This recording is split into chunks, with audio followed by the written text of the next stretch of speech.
Most people talk about starting a business. Aaron Steed did exactly that at 17 years old with no money, no trucks, and no safety net. What started as moving jobs for friends' parents turned into Meathead Movers, now a $20 million per year company, the largest independent moving company in California with 350 employees, 6 locations, and 8 straight years on the Inc. 5000 list. But Aaron didn't win by outspending competitors. He won by outcarrying them, pricing on trust, turning hustle into visible customer benefit, and building a social mission that becomes a true brand moat. I'm Ryan Atkinson, and you're listening to UpFlip podcast, where we uncover the secrets of building and running successful businesses. Today, Aaron is coming on this podcast to talk about starting Meathead Movers, how you can do something similar and building an awesome culture over there. So, Aaron, thank you so much for being here. Thanks for having me. It's going to be so good. And you're on the YouTube channel. So once this is done, I'm going to encourage viewers to go check that out. But stay tuned for this because we got a lot of good action happening ahead. But first off, if someone's like, okay, I haven't checked out the YouTube channel, I don't know what Meathead Movers does, what do you do? We're an athlete moving company. We move homes and businesses, and we do it faster than anyone. We have the highest job standard where we require employees to jog when not carrying anything. And we also get clear with our employees as to what they're trying to achieve in their life. And then we reverse engineer the skills and the experiences that they're gaining at Meathead Movers to help them develop their experiences and their marketable skills. And the net result is our clients get an amazing, outstanding moving experience with people they can trust who are on their way up in life. I like it. And what type of revenue are you guys pulling in? Because a movie company can be all over the place, but Meathead Movers, what are you guys doing? Yeah, we're a $20 million a year company. And, that's even in a really tough economy. So we're very grateful. So let's get back into the founding story of this. I'm sure you didn't come out of the womb thinking, okay, at 1 year old, I'm going to start a moving company. I'm sure maybe even at 10 years old, you didn't think that, but at 17, you did. So how did you kind of discover moving? Yeah. So, being on the wrestling team, a lot of my friends' parents would ask me, hey, will you help us move this, that, and the other? So we just kind of found ourselves helping our friends' parents move. And I really, really liked it. And it was way better than my first job, which was working at the car wash for, pennies, doing miserable, thankless work. But what I loved about it early on is I get to work with my friends. 2, I was able to work around my school and athletic schedule. And 3, I got a ton of gratitude from my customers. And as a young man, I really needed that affirmation. I needed a job well done. The compliments, it felt really good. And just like I fed off of that. And then, of course, the money was good. And we were usually paid in cash and we got fed really well. So got a workout in. There was like a sense of completion. And sometimes they'd even give us things, until I got married. Almost everything I had in my home were hand-me-downs from, my customers. So it just felt like a really, really good deal. So you're 17 years old. Obviously, you're in high school wrestling team and all that. Did you continue this through college? Did you go to college or talk to us more about that? Went to about 1.5 years of college, and then something just had to give. The business was growing and I couldn't do both things excellent. So decided to drop out of college, take night courses at Cal Poly, and then in order to stay competitive, because I basically had to forfeit my wrestling career, started doing mixed martial arts. Did that for a couple years and then was able to continue to grow the business during that time until the business took over so much that, when I was about 22, 23 years old, I decided to just focus and pour all of my attention and energy into Meathead Movers. And I'm still doing it today. I'm 45 years old and I'm still, just as motivated and stoked to be doing it. I want to really zoom in on the moment you decide, you're a year and a half into school. You can't do both things excellent. I love that little phrase right there. Excellence is the key to that. Talk to us about that moment of dropping. I know it's been 30 years, whatever now, a little less. Parents, what were they saying? Were you confident in the decision? Obviously, I'm sure you don't regret it at all, but take us to that moment. No, a lot of people were second guessing it because at that point in time, it was like all about, oh, how much is your job paying you? Oh, what kind of college are you getting? Do you need student loans or not? Are you on scholarship? That was the metric everyone was kind of measuring themselves. And then I was in a really unsexy industry, moving people. It wasn't very impressive at cocktail parties or anything like that, but now the tone has changed, obviously, and it's a different deal now. But that's never really why I did it. It was always like, I just knew in my heart that this was the right thing to do. I feel calling to this business. I felt like I was put on this earth to be in this role, to help lead this company and to do the things that I think really help transform lives and gives me an opportunity to be successful and provide for my family and a lot of other families. It's a really good deal. Yeah. Oh, it's a great deal. Let's get actionable for our listeners here. Early on, you ran a pay us what you think we're worth. You ran that for multiple years. Tell us, what does that mean? And like, when did that model work and when does that like break? So, for the first, 3 years or so, I really didn't have too many expenses. And, kind of growing up like lower middle class or whatever, I didn't really need a whole lot too. And I found it just so much easier to sell moving jobs if I would simply just tell the customers, hey, pay us whatever you think we're worth. We're going to come out, we're going to do a great job, even though, we're all young athletes, we're good at what we do, and we're going to make this the best moving experience you ever had. And if we don't, then don't pay us anything. That's how confident we are. It's hard to say no to that. So, we did that hundreds of times over the first 3 years and it worked out really good. And then eventually, as we had, more fixed expenses and starting to having to hire more people and getting burned a few times, we developed enough of a reputation where we could justify having a set charging system. And then we really needed the stability at that time. But like to get started, it worked out really good for us. And I do believe inherently, and it's been proven in my experience with, is that most people are really, really good. And the power of reciprocity, if I give you something, you're going to likely want to give me something. And also, I'm extending trust to the customer first, which is kind of inverted, where typically it's the client having to extend trust to the company first by paying them money first. I did the opposite. It's like, hey, so then in about like year 3, I remember we did a job and it was me and my brother. We loaded a truck and we drove it all the way to Chico, which is about an 8-hour drive from us. And it was a one way. And then the client sent us on a train ride home. And it took us a total of 3 days to do the whole entire thing. And she gave us $50 each for 3 days of work. And we even, I think, had to pay for our own hotel rooms and everything. We lost money on the move. We didn't break anything. And she said, you guys really should have a set charging system. And then just kind of stiffed us like that. And I didn't even know what to say, but I think she might have been in a financial hardship type situation, hence like, having to move to Chico. Not that Chico's bad or anything. No offense to the Chico listeners. But yeah, I don't know. It was really weird. That's when I was like, you know what? We have enough of a reputation now. We're getting, several calls a day to do these jobs. Maybe it's time to have a set charging system. So we had a set charging system and then we shift our focus to how do we gain more credibility? And then we did some things to gain more credibility too. And the rest is history. And now we're, we do charge for our services, but in the spirit of being accountable for doing great work. We're the only moving company that has a money back guarantee where if you're unhappy with any of our movers or packers, you tell us what value you feel you received. We'll issue you a refund based upon how much value you feel that you got from each mover and packer. Yeah, so we're accountable for the work that we do still. I want to ask for people that are listening to this saying, okay, I'm hearing $20 million a year. Maybe I want to start a moving company. I like to move stuff. I like to be active. Should they start out by doing basically pay us what we're worth model, or would you recommend someone to have a structured pricing model when they're just getting started? Yeah, it all depends on like what I think your expenses are. And so I mean, fortunately being in high school, didn't really have much expenses and not needing much, so I was able to kind of take that risk. But by doing that, you really de-risk it for the client. So in studying your offer, you got to decide how compelling do you want to make it for the customer and what are you willing to do and how much are you willing to bet on the quality and yourself.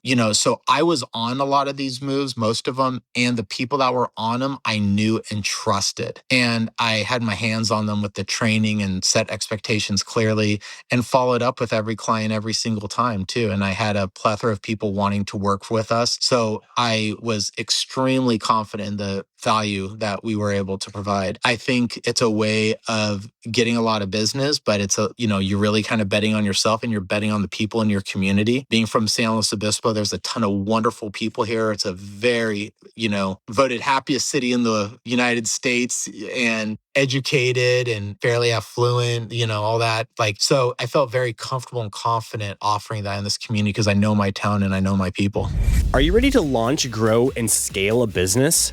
Inside the UpFlip Academy, you'll get a complete roadmap to shortcut your success with 25 plus step-by-step programs taught by active business owners, not gurus, who share their step-by-step blueprints, plus ongoing live workshops, skills training, a business idea database, and community to share resources and celebrate your wins. Click the link in the description below to join the UpFlip Academy today and start surrounding yourself with the people and tools that can change everything for your business. Let's go into marketing. Your early marketing costs almost nothing. You were doing a little bit of like guerrilla marketing. Give us a high level of what you were doing. And then the question is, if someone has $200 today, where should they spend it for like maximum local exposure? Yeah. I mean, I think public relations is where you're going to get your best bang for your buck. Whoa, okay. Yeah, for sure. Even though you might need more than $200, but when someone writes something about you, it's not you saying about yourself, it's someone else. And then you get all of their, new readers. So that is super powerful. But to answer your question, if I had $200, I would buy $200 worth of business cards and literally hand them out to people one by one, make eye contact with them, offer to put their items at Home Depot or Costco, like in their car for them. Hopefully it doesn't, you can't come across too strong. You don't want it to be creepy, but just let them know, hey, I'm a professional mover. Would you like me to move, these items into your car for you free of charge? Here's my business card. I think that's a way of like really kind of getting it out there. And a lot of people who are at Home Depot are fixing up their home, to sell, and they're, active kind of movers or shakers. And everyone goes to Costco, right?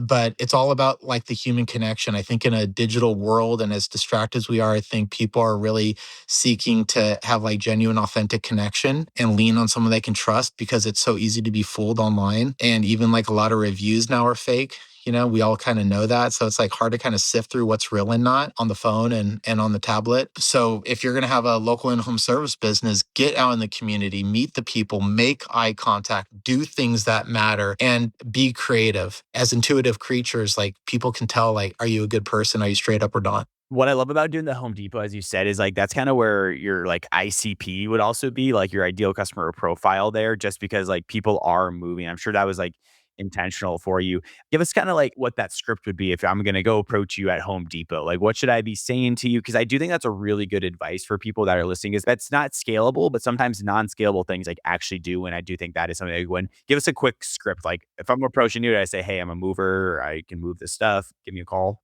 I think, have a professional shirt, have a badge, and introduce yourself. So, real quick, hi, I'm Aaron. I'm the owner of Meathead Movers. We don't have any work today, so I'm offering free help to load things into the car. This is my business card. If you're interested, I'm happy to load these items into your car. No strings attached. If not, have a great day. And also, you got to get approval from the manager of Costco or Home Depot ahead of time, which might be a little tricky. It was easier back in the day than it is now, but that would be part of it too, because you don't want to get like flagged by the store. They're looking out for solicitors and stuff like that. But you got to be, uniformed and give them the option. And I think like your demeanor and tone and eye contact really kind of speaks a lot. Are you guys investing now into like digital? And if so, like what works best for your team and like what should people consider starting out with if they are going to do digital? I think it is scalable because you can have your employees do that, especially if you have like a salesperson do it, so maybe like it's not you personally do it, but like as you grow and scale, you can have other people do it. But yes, we are, on Meta, we have Google ad campaigns, we're on Bing, we're on Yelp. We're doing all the things to try to, most intelligently get in front of anyone and everyone for branding and both clients when they're ready to make purchase decision. And that's a ever evolving quest that's constantly changing. I mean, how do you do that? Because I think that's the key is like when the purchase decision's coming up, I need to move my stuff. How do you like stay like top of mind like for that? There are people here that can speak more intelligently than me, but I know we have, drip campaigns when people are onto our website or have like clicked on our ad. We're retargeting them more. We try to do things like offer them free information so they view us as a resource, as well. And then just try to be memorable. And that's part of like why having a really good name is important. Like Meathead Movers, you're not going to forget it. That is a great name. Let's go into like operations and culture here because you alluded to it kind of in your opening. Like you guys make movers jog to save customers money, which I think is crazy. I feel like everyone that works for you is probably like in insane shape, which is fun. I was just about that. Like, what's kind of the thought process behind that? I mean, your movers are literally jogging if they're not carrying stuff, which is sounds clinically insane, but I love it. Yeah, well, it's just something we just like naturally and inherently did like from the beginning. It just made the day go by. We're athletes, so getting a workout is we welcome it. And it also creates like a momentum, a pace. You start getting those endorphins. And it's truly like not that much harder, in my opinion, to jog when not carrying anything, but it makes all the difference in the world. And the clients really appreciate it. Cinematically, it looks far more impressive than taking your time and slouching and slugging. And, it's like an upbeat, collegiate, moving experience when Meathead is out there. And maybe you do got to be a little crazy to kind of fit into our culture. And you do got to love to work hard and lift heavy things and then run. And then all while maintaining a happy, upbeat, enthusiastic attitude for the client. But if someone's willing to do it, they absolutely love it because they're going to get super fit. They're going to get super strong. And we meet a bunch of interesting people. No two jobs are the same. Every day is an adventure. And one of my favorite things, and a lot of guys and girls that work here's favorite thing, is we get the best food. Our customers are so generous with us. They're always getting us really yummy food. And we're, fueling up. We're all over the place and we're able to hit up all the good joints. And I don't know. It's a lot of fun if you're wired right for it. You have to be wired right for it, and that comes down to hiring. And so how do you hire people that want to actually move? Are you guys talk about the hiring? Because hiring for me as a business owner as well is generally one of the hardest things to get right. Are they going to be a culture fit? Are they going to be good at their job? Are you hiring an A player? Are you hiring a D player? I mean, how do you do it? How do you hire for that? Yeah, we just got to ask them the questions. We got to explain, what the job is and then also what we expect. And regardless of your gender or your age, if you can do the job, you want to work this hard and you want to be a part of this team, we're interested. And if we have the availability or the need for the work, we just really try to gauge could this person be a contributing member to our team? And it requires us meeting with them and talking to them and trying to figure out what's important to them. And then there's also a probationary period too, where we can see, can they actually cut it and work up to the Meathead standard. And it's amazing. You never judge a book by its cover. You have no idea who can handle it and who can't. Some of the, smallest people in frame are some of the strongest. And there are some really big gorilla looking people that we've hired that don't have the endurance to last an entire day. But it's really amazing when someone puts their mind to it, what they are able to achieve and how they're able to grow mentally and physically working at Meathead Movers. What has been the biggest difference in your team's culture? And I want to ask this about someone that's listening, okay, I want to, mindfully build a culture that lasts. How has the culture changed, or how has your leadership style changed from going from 0 to 10 employees, from 10 to 100 to 350? Because obviously there's maybe a little bit more corporate-y, maybe it doesn't, but how does it change culturally? Oh my gosh, so much. And you got to really just evolve with it. I've grown up in this business, right? So Literally 17. though. Yeah, I know. And it was me and my brother and my best friends. And at first it was just so cool and it was so fun. And then after a couple years, we were hiring employees, people that I didn't know. So going from friend to boss, was an adjustment. And then also just as I continued to age and grow and have children and have a cat, my interests kind of change, and the company needs to stand on its own ideals and values, and what kind of value is the employee getting from the business, because it originated where it was primarily based upon my relationships. And now it's based upon, okay, how does this job serve me? And I'm depending on people who I manage, who manage the people, who hire the people who are doing it. And that's where you really got to look at your business as a system. But also, it's not just the science of the system, it's also the art of tapping into the psyche of what's important to our employee profile. Where are they going in their life, and how can we help them get there?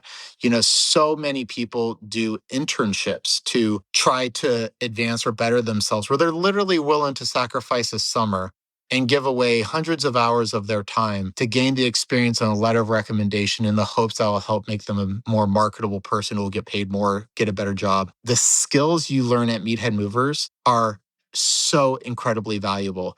You get management experience. You can say you've led hundreds of people.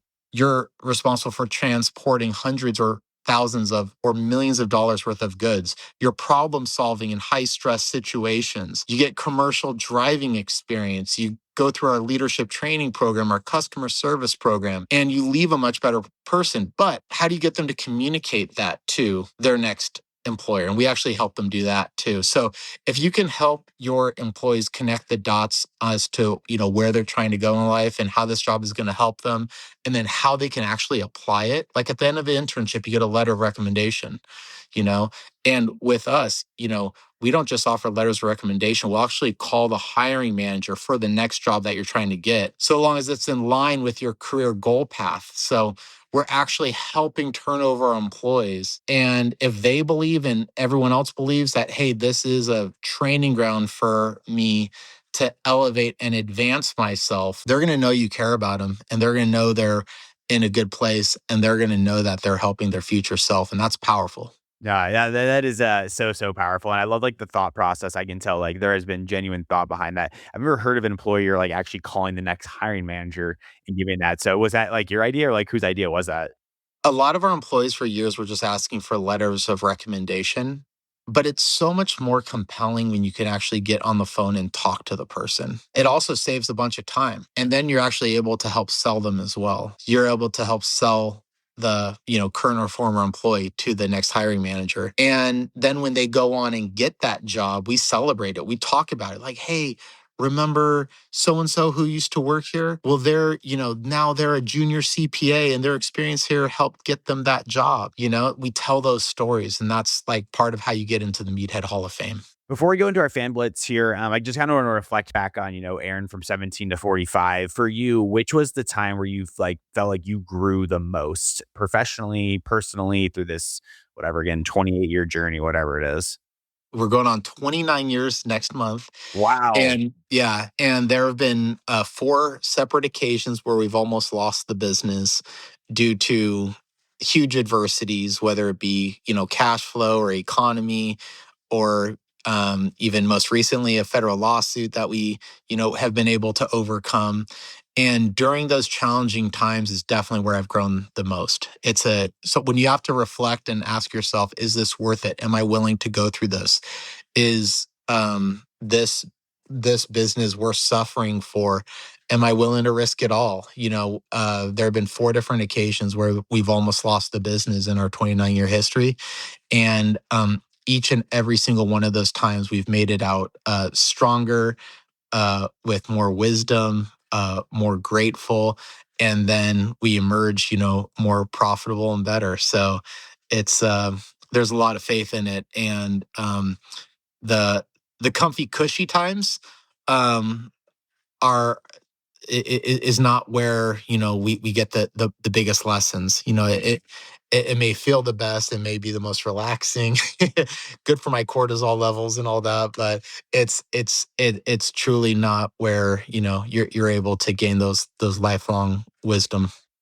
Super good. That is a phenomenal takeaway for our listeners. I feel like even building my own business is like when I grew the most is when like I was getting punched in the face like every single day. Like you will ask yourself some existential questions if you want to keep doing it, and that's how you improve the business. Exactly. And to your point, Ryan, like you have to do something that you actually care about, that actually makes a difference in people's lives, or your life. If you're just chasing money and then you go through a hard season, and guess what? No matter what business you have, there are going to be hard seasons. If you're only doing it for the money's not going to be a good motivator going through a hard season, because you're going to look around and see 50 other things you could be doing to be making more money.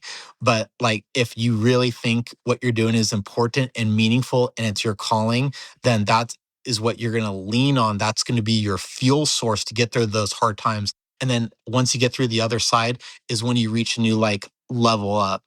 Nice. Super, super good. Aaron, let's dive into our fan blitz questions here. These are questions submitted from our community listeners. If you want to join in on world-class conversations with people doing $20 million a year in revenue, send us an email at podcast@upflip.com and we will answer all your questions there. But Aaron, ready for our last 5 questions here? Sure. Number 1, what's one belief about pricing that most service founders get completely wrong? That you need to be the cheapest. What's the scrappiest marketing move you made early on that produced outsized results? Getting magnets for all of my vehicles and all of my friends' vehicles, really cool magnets that they put on their cars. And there was a time where we had hundreds of magnets on cars. And then they eventually found themselves on fraternity and sorority refrigerators, and, on the side of bridges, and like all kinds of like funky places. But if you make something super cool and fun that is a magnet, it can stick in all kinds of places and becomes like a little itty bitty billboard. That is good. If you had to start Meathead Movers again tomorrow with $500, what would you do again in the first 30 days? Buy my employees gifts. Okay. Okay. I like it. What's the single operational habit that customers notice immediately but competitors ignore? How you introduce yourself to the customer. Smile, shake hands, and genuinely introduce yourself, know and understand their name, and try to have a little bit of a pleasant conversation, then immediately get to work. Last question for you. At what revenue point do founders think they should hire but actually shouldn't yet? That's really hard to answer. I think the sooner a business owner can work on the business and not in the business, the better. The key should be working on the business and not in the business. Short term, you'll make a little bit less money, but if you think of a car, you look at the engine, you don't want to be a piece of the engine. You want to be the mechanic looking at the engine, working on the engine. That's how you're able to scale. That's how you're able to make improvements. That's how you own a business and not own a job. That is phenomenal advice. That is a perfect little quote to end on there for us, Aaron. So, Aaron, thank you so much for your time today. Sounds like, oh my gosh, I need to learn more about Aaron. I might even want to go work at Meathead Movers if they're in California. Where can they go do so at? Yeah, you can go to our website, but we're all throughout Central and Southern California and then opening up a new office in the East Bay in the beginning of 2026. Listeners, that was a great episode with Aaron. 3 quick takeaways for you. Number 1, trust first pricing can win early, but structure must follow. I really love how they started this company out with, hey, pay us what you think we're worth. That can bite you, but I think it is a great way to get started in this. Number 2, culture is a competitive advantage when it creates visible customer value. The fact that they have to run around, jog around when they're not carrying stuff, I think creates so much customer value. People just have to absolutely love that. So that was a great one. Then number 3, great companies help employees leave better than they arrived. I love the breakdown of what Aaron and his team are doing with his employees that, hey, if they're going to leave, they're going to try and set you up in a better spot if it aligns with your long-term goals. Great episode here with Aaron. If you guys are enjoying this podcast, please give us a 5-star rating wherever you get your podcast. It helps us get more amazing entrepreneurs on the show, and we will see you next Monday. I love it, Aaron. Thank you so much for your time today. Thank you. Appreciate it.